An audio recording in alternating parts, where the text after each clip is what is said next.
The demand to investigate the source of funding comes after the exposure of the fish rot, in which the former Minister of Fisheries, Bernard Esau, was implicated canvassing for the election campaign material, allegedly on behalf of the SWAPO party. We are quite conscious of the fact that there are political parties that received foreign funding in contravention of the Electoral Act that forbids it. We want the ECN to be men enough, to be men enough and come out to demand from political parties to reveal their sources of funding for their campaigns during the last election.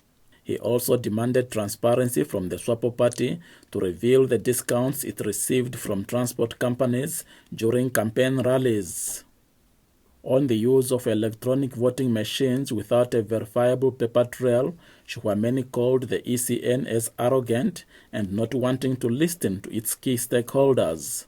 Calling upon the Electoral Commission to stop their arrogance and make sure that come December 2020, if we are to use EVMs, that those EVMs should have a verifiable paper trail.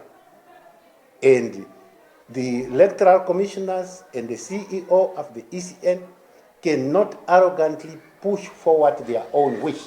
Political parties in the past challenged in the High Court the use of EVMs, including prior to the last presidential and National Assembly elections, but failed to convince the courts.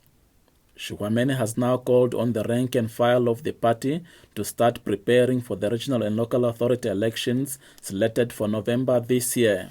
Another challenge faced by the party is the nominations of candidates before the deadlines set by the ECN. Let's start now right here in January, 11 months before the elections, so that we don't have the same complaints we have started with our campaign late. Let those candidates be known, announced and be known in their communities that they are the ones that are going to be candidates that will be finally be registered. Let them get to know their communities. The APP president called on party supporters to increase fundraising activities to campaign effectively for the November elections.